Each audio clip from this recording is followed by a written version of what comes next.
Hello, all my lovely people of the internet. My name is Colton McDonald, and I'm here to talk to you all about a problem I feel is growing on our community as of today. And I wanted to bring up this big issue because I feel like it's starting to become a problem in our community, and I want to get this message out to you all so you guys can. I hope to at least try to slow it down, but if it's possible, I want to make a change to help stop it. So I'm just going to talk about this, and this problem being that of vaping. So, as you all no doubt know about what vaping is, chemicals and vape juices inside of a pen that you inhale that puts vapor into your lungs.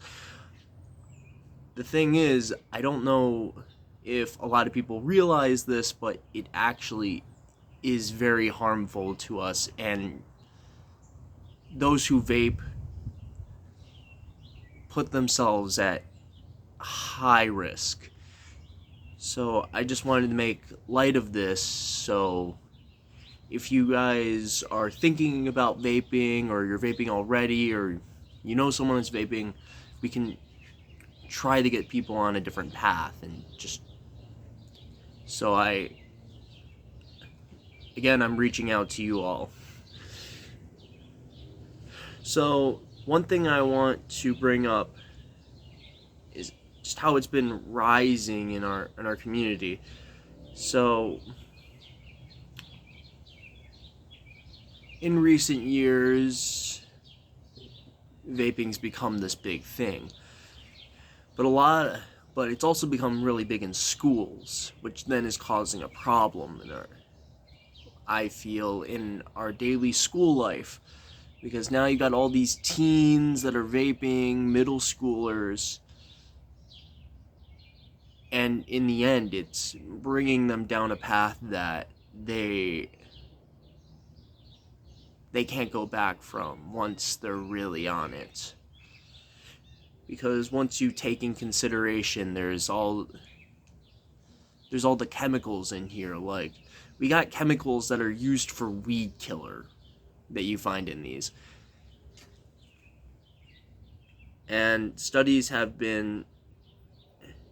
countless studies have been made on vaping, and it's a lot of the results they come back with aren't very good. Like, as I said, we got harmful chemicals in these things. I'm just taking a look at my notes real quick.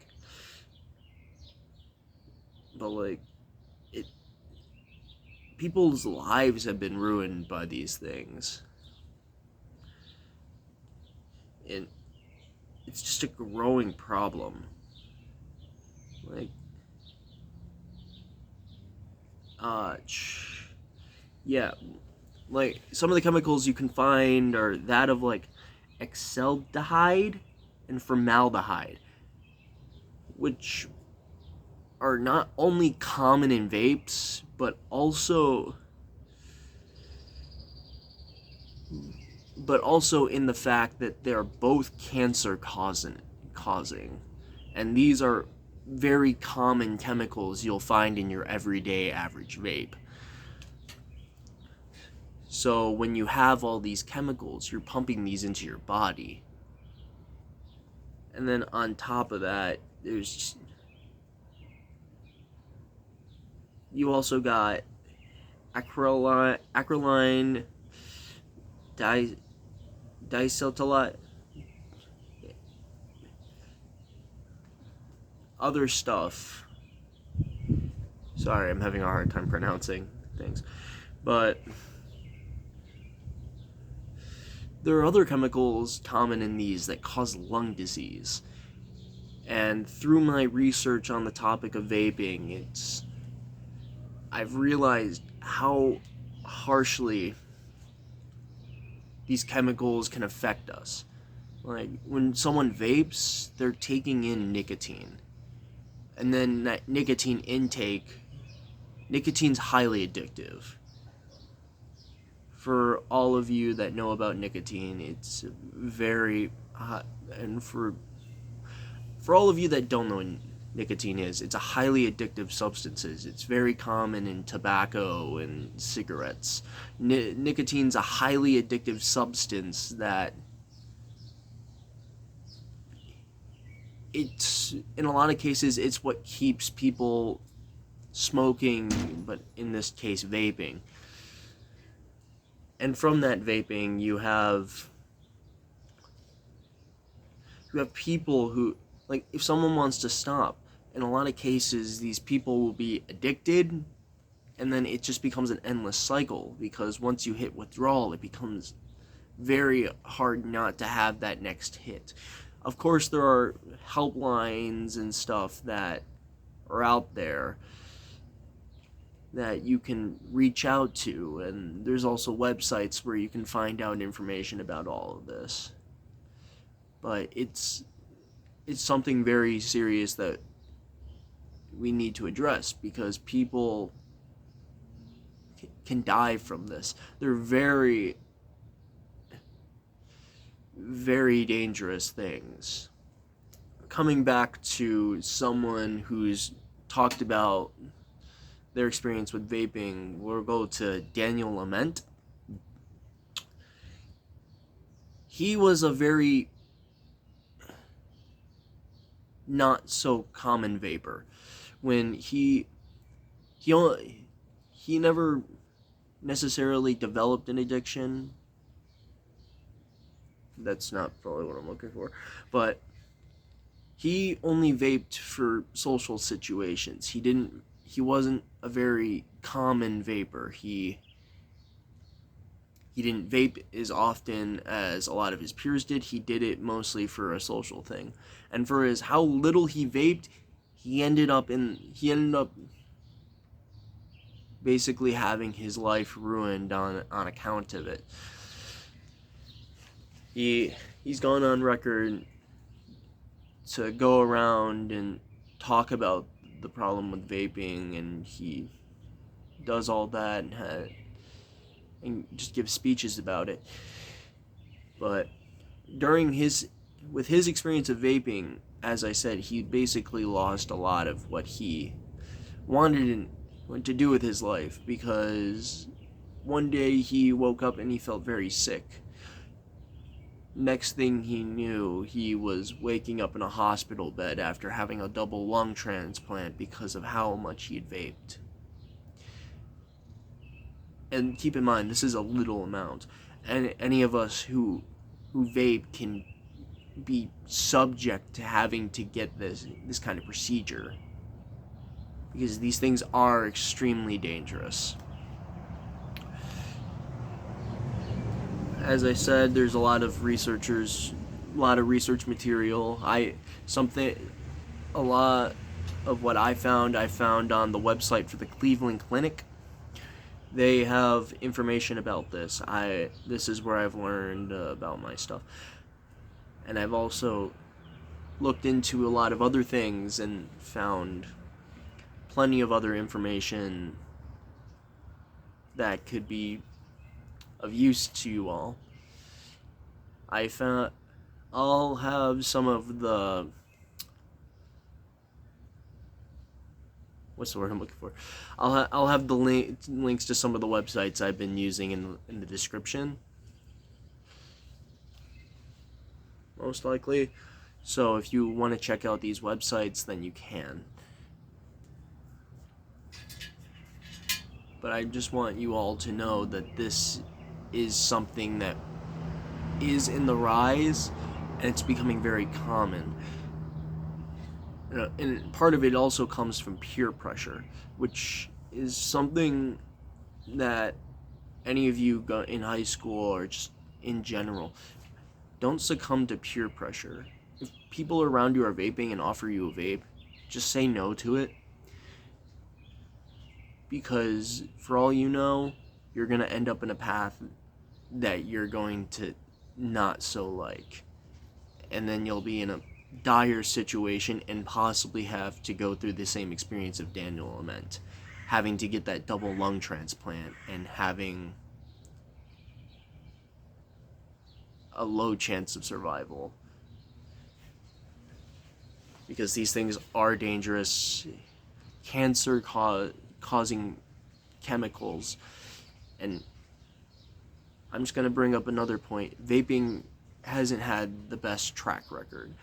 As of recent years, it's become a more regulated thing. Dispensaries are now a thing. I'm not sure about now, but in past years, they were prone to exploding. So people would have these things explode in their faces, explode in their pockets, and just cause major damage to their bodies. And they were also just a shady thing to be putting into your body, because you wouldn't know what people were putting in these. Like, you have like weed and just bleach of all things. No one, if you can't think about it, but bleach is not something you should be putting into your body. A lot of these, of course, it's become more regulated, but of course it's still a problem that you need to take into consideration. But there's also the fact that studies have been run and have been found that with vaping in teens is a gateway to substances that are much greater, like that of smoking. So, get the word out. If you see this video, spread it to those you know. Spread it to the people that vape. Just, it's not bad if you vape, but no one's going to judge you for getting help. It's okay to get help. Look for those around you who seek comfort. Find a support group. It's okay. There are plenty of helplines and stuff that you can find. With the work we can do together, we can do so much more, because this is a very dangerous topic. I keep on going back to the chemicals, but there really are some harmful chemicals. And some of the flavorings and vape juices that are used in these things, they can also do some damage.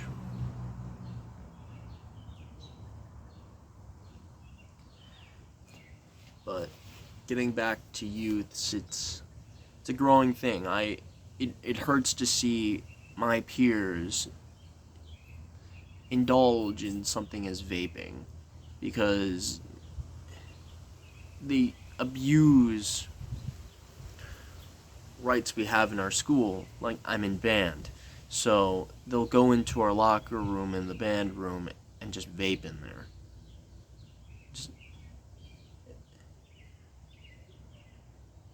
So this is a social issue I hope to be able to at least slow down, because stopping it does seem like it's going to be a hard thing. But I'm reaching out to you all to spread this video around and just take into consideration what I've been bringing up today, because I see a lot of people vaping, and seeing this act, it hurts me to my core, because it's such a dangerous thing, and it's becoming a great popular thing like smoking once was back in the day. And sooner or later, we're gonna just find that it's going to become a bigger problem. And it needs to be stopped. So I hope this reaches all of you. And I hope you take into consideration what I've said today. Thank you for watching. I'm Colton. I hope you enjoyed, and have a wonderful day.